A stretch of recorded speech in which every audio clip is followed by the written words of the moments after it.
নমস্কার দর্শক বন্ধু, আজ আমি আপনাদের সঙ্গে জি ভার্নোভা টিএনডি, আপনারা নিশ্চয়ই নাম শুনেছেন। এটা একটা পাওয়ার ইঞ্জিনিয়ারিং কোম্পানি। তো সেই কোম্পানিটাকে নিয়ে ডিসকাশন করব। তো প্রথমে একটু ইলেকট্রিক্যাল ইঞ্জিনিয়ারিং এর ক্লাস করে নেওয়া যাক। যদিও আমি ইলেকট্রিক্যাল ইঞ্জিনিয়ার নই, তবুও আমি আমার মতো করে চেষ্টা করব কোম্পানির যে প্রোডাক্ট গুলো রয়েছে সেগুলোকে ডিসকাশন করার। তো প্রথমে বলি কোম্পানি কি করে। কোম্পানি হচ্ছে পাওয়ার, মানে বিভিন্ন ধরনের ট্রান্সফরমার থেকে শুরু করে সার্কিট ব্রেকার থেকে শুরু করে সুইচ গিয়ার থেকে শুরু করে এই সমস্ত ইত্যাদি জিনিস কিন্তু বানায়। তো ট্রান্সফরমার কি? তো ট্রান্সফরমার তো নিশ্চয়ই আপনারা শুনেছেন। তো পাওয়ার প্ল্যান্টে যে পাওয়ার তৈরি হয়, সেই পাওয়ার প্ল্যান্ট থেকে পাওয়ারকে যদি গ্রিডে পাঠাতে হয়, তো সেই জন্য কি লাগে? ট্রান্সফরমার।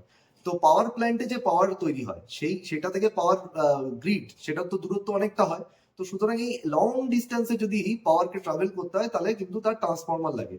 তার কারণটা হচ্ছে পাওয়ার প্ল্যান্টে যে পাওয়ার তৈরি হয় সেটাকে কিন্তু ট্রান্সফরমারের সাহায্যে স্টেপ আপ করা হয়। মানে খুব লো ভোল্টেজ যে পাওয়ারটা তৈরি হয় পাওয়ার প্ল্যান্টে, সেটাকে কিন্তু স্টেপ আপ করে পাওয়ার গ্রিডে পাঠাতে হয়, নাহলে কিন্তু এতটা লং ডিস্টেন্স ট্রাভেল করতে পারে না। ঠিক একইভাবে পাওয়ার গ্রিডে যে মানে পাওয়ার গ্রিড থেকে পাওয়ার যখন আমাদের ঘরে আসে, তখন কিন্তু সেটাকে আবার স্টেপ ডাউন করার প্রয়োজন হয়। কারণ পাওয়ার গ্রিডে যে মানে হাই পাওয়ার, সেটা যদি ডাইরেক্ট আমাদের বাড়িতে আসে, তাহলে আমাদের টিভি, ফ্যান, লাইট সবকিছু পুড়ে যাওয়ার কথা। সেই জন্য স্টেপ ডাউন করার প্রয়োজন হয়। তো কোম্পানি কিন্তু এই পাওয়ার ট্রান্সফরমার বানায়, যে স্টেপ আপ ট্রান্সফরমার এবং স্টেপ ডাউন ট্রান্সফরমার। তো এটা হয়ে গেল। এবার চলে আসি, তারা কিন্তু সার্কিট ব্রেকার বানায়। সার্কিট ব্রেকার কি? তো খুব সহজ ভাষায় যদি বলি, ধরুন একটা মানে ট্রান্সমিশন লাইনের মধ্যে দিয়ে যখন ইলেকট্রিসিটি পাস হয়, মানে খুব সহজ ভাষায় বলতে গেলে আপনার বাড়ির যে ইলেকট্রিসিটির তার রয়েছে তার মধ্যে দিয়ে যখন ইলেকট্রিসিটি পাস হয়, কোনো কারণে ধরুন শর্ট সার্কিট হয়ে গেল। তা শর্ট সার্কিট হলে সার্কিট ব্রেকার কি করে? যেখানে শর্ট সার্কিট হয়েছে সেখান থেকে বিদ্যুৎ যে সংযোগ সেটাকে বিচ্ছিন্ন করে দেয়। মানে এক কথায় বলতে গেলে যেটাকে আমরা ইংরেজিতে কাট আউট বলি, তারা কাট আউট করে দেয়। তার ফলে কি হয়েছে? মানে আমাদের ঘরের যে সমস্ত ধরুন টিভি থেকে, লাইট থেকে, ফ্রিজ থেকে, এগুলো যদি মানে এগুলো কিন্তু এগুলোকে বাঁচিয়ে দেয়। কারণ যদি এই সার্কিট ব্রেকার না থাকতো, তাহলে কি হতো? শর্ট সার্কিট হয়ে আমাদের টিভি, ফ্যান, ফ্রিজ, লাইট সব কিন্তু পুড়ে যেত। তো সার্কিট ব্রেকার কি করে? যেহেতু বিদ্যুৎ সংযোগ বিচ্ছিন্ন করে দেয়, মানে কাট আউট করে দেয়, সেই কারণে কিন্তু আমাদের সমস্ত জিনিসপত্র বেঁচে যায়। এবার এর আরেকটা কারণে কিন্তু এই সার্কিট ব্রেকার ইউজ হয়। ধরুন আজকে এই যে পাওয়ার যখন মানে ট্রান্সমিশন হচ্ছে কোনো তারের মধ্যে দিয়ে বা ট্রান্সমিশন লাইনের মধ্যে দিয়ে, ধরুন সেখানে কিন্তু শর্ট সার্কিট হলো বা পাওয়ার লিক হলো। এবার যে জায়গাটায় প্রবলেমটা হচ্ছে, শুধুমাত্র সেই জায়গাতেই কিন্তু কাট আউট করে দেওয়া হয়। তাতে কি হয়? আলটিমেটলি ধরুন একটা গোটা বিল্ডিং আছে, সেই গোটা বিল্ডিং এর কিন্তু পাওয়ার চলে যায় না। আপনার ধরুন একটা গোটা বিল্ডিং এর মধ্যে আপনার রান্নাঘর আছে, তো সমস্যা যে জায়গায় হয়েছে তার জন্য কি হলো? আপনার রান্নাঘরের পাওয়ার চলে গেল, কিন্তু আপনার বাকি যে সমস্ত রুম গুলো রয়েছে সেখানে পাওয়ার বা ইলেকট্রিসিটি ঠিকঠাক থাকলো। তো এটা হচ্ছে সার্কিট ব্রেকারের কাজ। তো কোম্পানি এই ধরনের সার্কিট ব্রেকারও বানায়। 3 নম্বর রয়েছে সুইচ গিয়ার। সুইচ গিয়ার মানে সবাই জানেন যে সুইচের সাহায্যে আমরা পাওয়ার অন করি, পাওয়ার অফ করি। প্লাস এই সুইচও কিন্তু আপনার ধরুন এই যে যখন কোনো কারণে ধরুন শর্ট সার্কিট হয়ে গেল, তো বিদ্যুৎ সংযোগ বিচ্ছিন্ন করে দিতে পারি আমরা সুইচ গিয়ারের মাধ্যমে। তো এটা গেল। এইবার এইগুলো ছাড়াও কোম্পানি কিন্তু অন্য মানে আরো বেশ কিছু ধরনের কিন্তু মানে অটোমেশন প্রোডাক্ট, মানে গ্রিড অটোমেশন প্রোডাক্ট বানায়। এবার গ্রিড অটোমেশন বলতে কি বুঝি? এই যে পাওয়ার গ্রিড রয়েছে, তো পাওয়ার গ্রিডের জন্য কিন্তু তারা এই যে তাদের যে সমস্ত মানে এই যে এতক্ষণ যেগুলো আমরা বললাম, ট্রান্সফরমার বলুন, সার্কিট ব্রেকার বলুন, সুইচ গিয়ার বলুন, এগুলো তো তারা নিজেদের মানে কি বলবো, আমাদের যে হাউস হোল্ড বা আমাদের যে আশেপাশে যে সমস্ত আমরা ট্রান্সফরমার দেখি সেই পারপাসে তো বানায়। প্লাস পাওয়ার গ্রিডের জন্য যে সমস্ত হাই লেভেলের মানে হাই ভোল্টেজ যে সমস্ত ট্রান্সফরমার লাগে, সার্কিট ব্রেকার লাগে, তো সেইগুলোও কিন্তু তারা পাওয়ার গ্রিডকে সরবরাহ করে।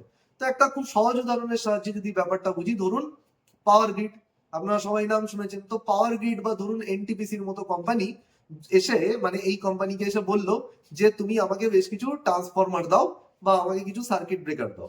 তো এই কোম্পানি কি করলো? তাদেরকে সার্কিট ব্রেকার এবং ট্রান্সফরমার বিক্রি করে দিল। এইবার আলটিমেটলি এই সার্কিট ব্রেকার বা ট্রান্সফরমার যে বিক্রি করলো, হতে পারে সেই মেশিন কোনো কারণে চলছে না, হতে পারে ট্রান্সফরমারের মধ্যেও শর্ট সার্কিট হয়ে যেতে পারে। তো এইবার এই যে ট্রান্সফরমারের মধ্যে শর্ট সার্কিট যদি হয়ে যায়, তাহলে আলটিমেটলি কি হবে? সেই পাওয়ার গ্রিড এদেরকে ফোন করে বলবে, ভাই তুমি ইঞ্জিনিয়ার পাঠাও, এসে আমার প্ল্যান্টে এসে সবকিছু ঠিক করে দিয়ে যাক। কিন্তু এখনকার মানে এখন এমন প্রোডাক্ট মানে তারা লঞ্চ করেছে কোম্পানি, যে ইঞ্জিনিয়ারকে মানে ওই কোনো রকম গন্ডগোল হলে, মানে যদি কোনো প্ল্যান্ট মানে কোনো মেশিন না চলে বা শর্ট সার্কিট হয়, তার জন্য কিন্তু তাদের প্ল্যান্টে যাওয়ার দরকার হচ্ছে না। ইঞ্জিনিয়ার কিন্তু ঘরের মধ্যে বসেই কিন্তু পুরো ব্যাপারটাকে সলভ করতে পারে। কিভাবে পারে? তো এই যে কোম্পানি আছে, এরা কিন্তু এক ধরনের সেন্সর বানাচ্ছে এখন। এই সেন্সর গুলো কি করে? তারা এই যে ট্রান্সফরমার বলুন বা সার্কিট ব্রেকার বলুন, এগুলোর গায়ে কিন্তু লাগিয়ে দেয়।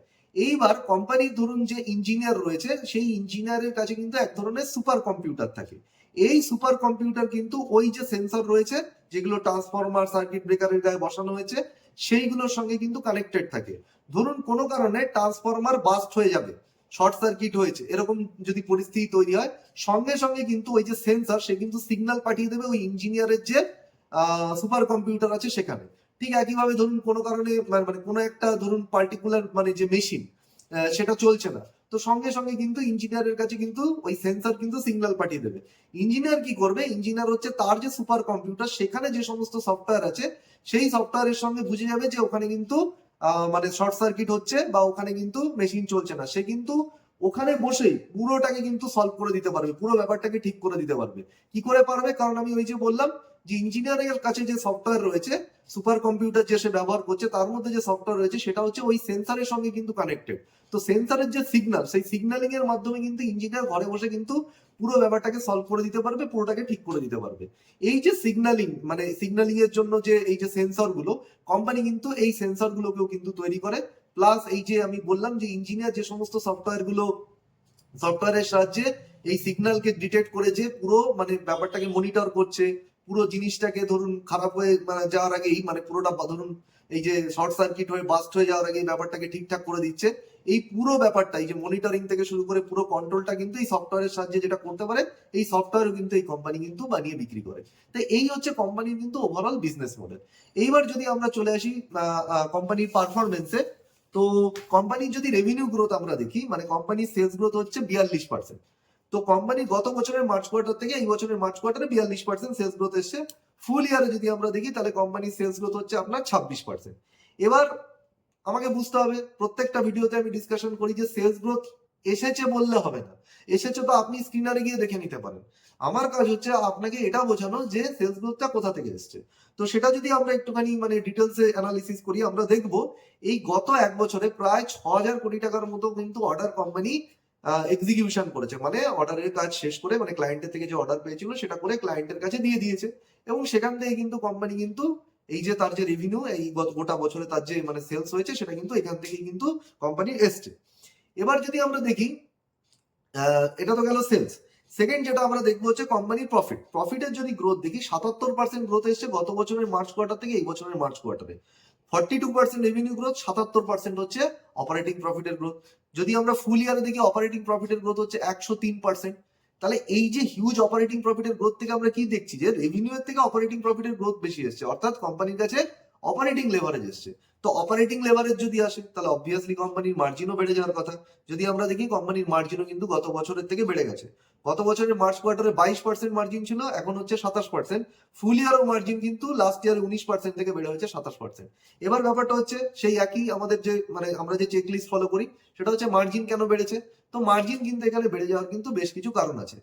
প্রথম কথা হচ্ছে 67% রেভিনিউ কিন্তু তাদের এসছে কিন্তু ইন্ডিয়ান মার্কেট থেকে, মানে ডোমেস্টিক বিজনেস থেকে। আর বাকি 33% বিজনেস তাদের এসছে কিন্তু ফরেন মার্কেট থেকে, মানে যেখানে তারা প্রোডাক্ট এক্সপোর্ট করে, অর্থাৎ এক্সপোর্ট থেকে তাদের 33% রেভিনিউ এসছে। তো গত বছর যদি আমি একটুখানি মানে এক বছর আগে গিয়ে দেখি, তখন দেখবো কিন্তু এক্সপোর্ট থেকে তাদের মোটামুটি 25 থেকে 27% রেভিনিউ ছিল, অর্থাৎ এক্সপোর্ট থেকে রেভিনিউ বেড়ে গেছে। এটা কেন ইম্পর্টেন্ট? কারণ এক্সপোর্ট যে মার্কেট রয়েছে, সেটা কিন্তু সেখানে যখন কোম্পানি মানে বাইরের দেশে প্রোডাক্ট বেচে, সেখানে কিন্তু কোম্পানির মার্জিন বেশি থাকে। তো এটা গেল হচ্ছে মার্জিন বেড়ে যাওয়ার কিন্তু এক নম্বর কারণ। দ্বিতীয় কারণ যদি আমি দেখি, কোম্পানির এর আগে মানে পুরোনো যে সমস্ত প্রজেক্ট কোম্পানি পেয়েছিল, সেগুলো কিছুটা লো মার্জিন প্রজেক্ট ছিল। তো মোটামুটি সেই প্রজেক্টের কাজ করে মানে সেই প্রজেক্টের কাজ করে কোম্পানি কিন্তু তার ক্লায়েন্টকে অলরেডি দিয়ে দিয়েছে। পুরোনো প্রজেক্ট বেশি আর কোম্পানির হাতে এই মুহূর্তে নেই। নতুন যে সমস্ত প্রজেক্টে কোম্পানি টেন্ডার নিচ্ছে বা নিয়েছে, সেগুলো কিন্তু সব হাই মার্জিন প্রজেক্ট। মানে কোম্পানি কিন্তু লো মার্জিন যে সমস্ত প্রোডাক্ট আছে সেখানে, মানে লো মার্জিন যে সমস্ত প্রজেক্ট আছে সেখানে কিন্তু কোম্পানি বিট করছে না।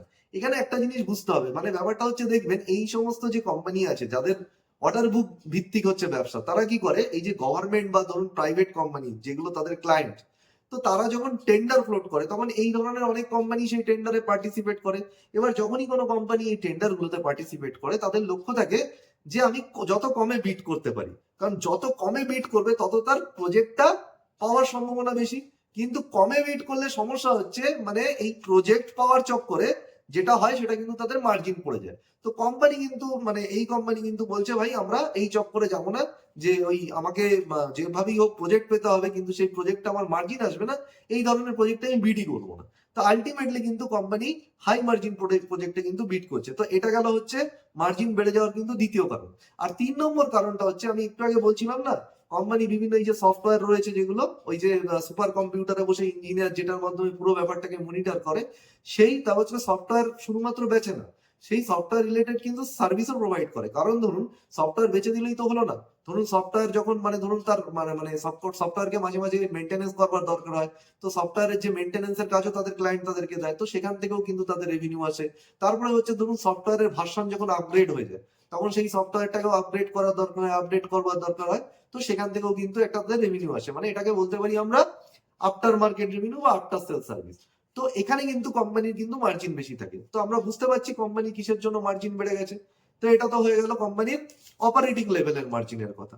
এবার যদি আমরা প্যাট লেভেলে দেখি, মানে নেট প্রফিট লেভেলে দেখি, প্যাটের গ্রোথ যেটা এসছে সেটা কিন্তু 89%। মানে নেট প্রফিটের গ্রোথ গত বছরের মার্চ কোয়ার্টার থেকে এই বছরের মার্চ কোয়ার্টারে 89%, এবং ফুল ইয়ারে এসছে কিন্তু 103%, মানে ডবলেরও বেশি এসছে। প্যাট মার্জিন যদি আমি দেখি, প্যাট মার্জিন কিন্তু গত বছরের মার্চ কোয়ার্টারে ছিল 16%, সেখান থেকে বেড়ে হয়েছে 22%। এবং যদি আমি ফুল ইয়ারে দেখি, গত বছর 14% ছিল, সেটা বেড়ে হয়েছে 20%। প্যাট মার্জিন কেন বেড়ে গেল?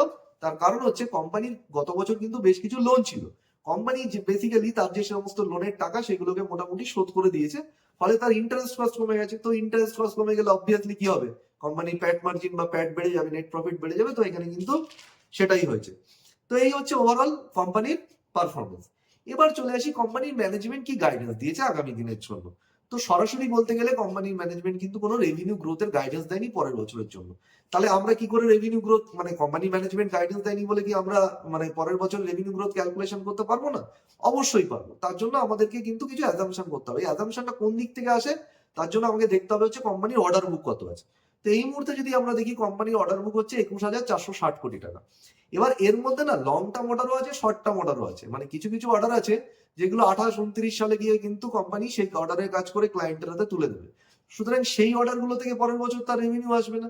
তাহলে আমরা সেগুলো নিয়ে এখন ভাববো না, আমরা কোনটা নিয়ে ভাববো, যে অর্ডার থেকে পরের বছর তার রেভিনিউ আসবে। তো সেটা যদি আপনি দেখেন 7 থেকে মানে আমি মোটামুটি আমি বলতে চাইছি 8 থেকে 9 হাজার কোটি টাকার যে অর্ডার, সেটা কিন্তু তারা পরের বছরের মধ্যে তাদের ক্লায়েন্টকে ডেলিভারি করবে। তাহলে মোটামুটি যদি ধরে নিই 8,000 কোটি টাকার অর্ডার তারা ক্লায়েন্টকে ডেলিভারি করবে, তো সেখান থেকে তাদের রেভিনিউ কত আসতে পারে? মোটামুটি 8,000 কোটি টাকা। তাহলে এই মুহূর্তে তাদের যে রেভিনিউ আছে 6,000 কোটি টাকার আশেপাশে, তো আপনি যদি এক বছরের রেভিনিউ গ্রোথ আপনি যদি ক্যালকুলেশন করেন তাহলে কত আসছে? পরের বছর মোটামুটি কোম্পানি 27 থেকে 30% কিন্তু রেভিনিউ গ্রোথ আসতে পারে।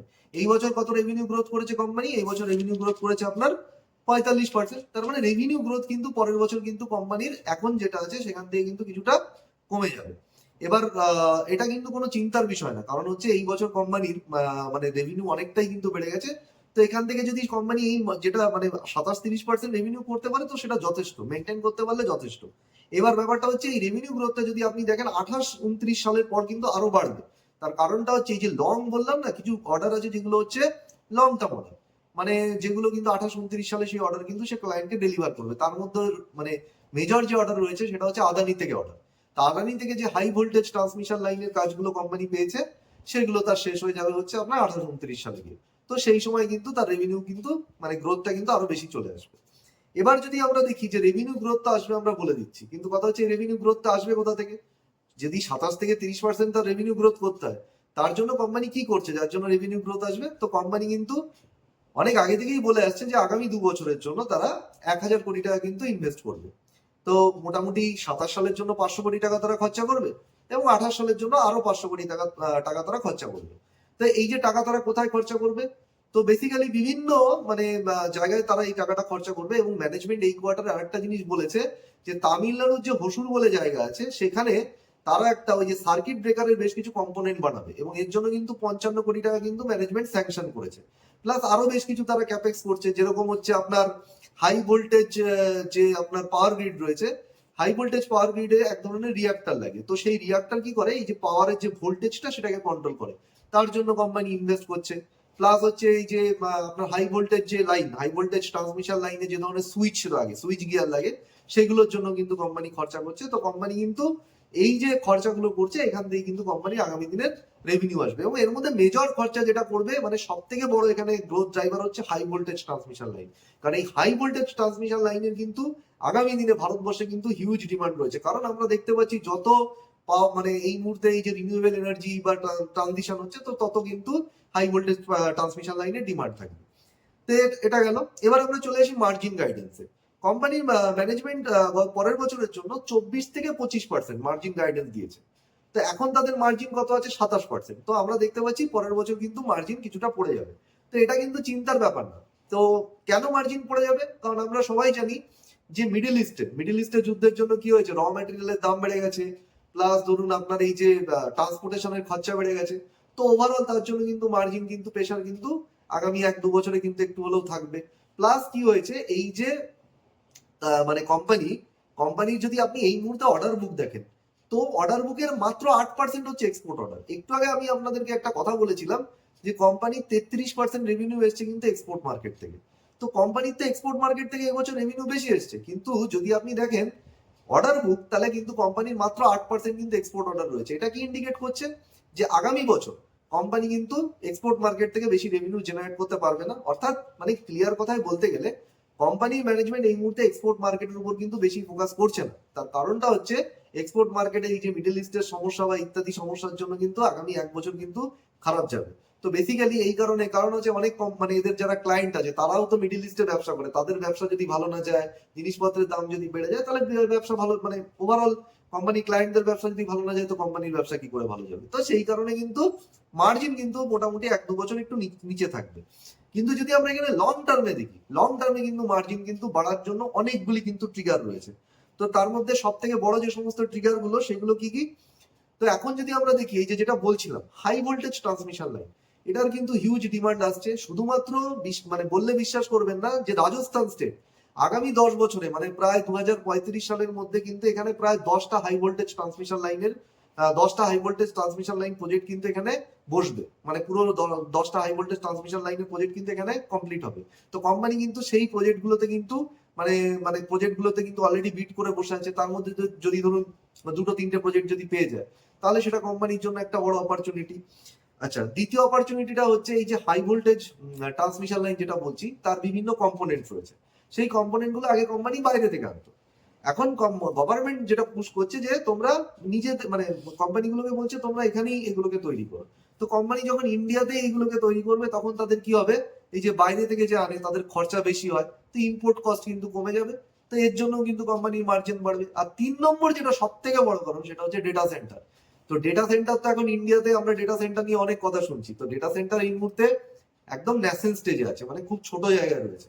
তো আগামী দিনে এই ডেটা সেন্টারের থেকে যত গ্রোথ আসবে, যত ডেটা সেন্টারের মানে ডেটা সেন্টার ইন্ডিয়াতে যত বাড়তে থাকবে, ডেটা সেন্টারের যত গ্রোথ হবে, তত কিন্তু এই কোম্পানির প্রোডাক্টের ডিমান্ড বাড়বে। অর্থাৎ এই যে হাই ভোল্টেজ ট্রান্সফরমার যেগুলো ডেটা সেন্টারে লাগে, তো ডেটা সেন্টারে চালাতে গেলে হাজার হাজার লক্ষ লক্ষ ডেটা সেখানে রয়েছে, কোটি কোটি ডেটা রয়েছে, কোটি কোটি সার্ভার চলছে।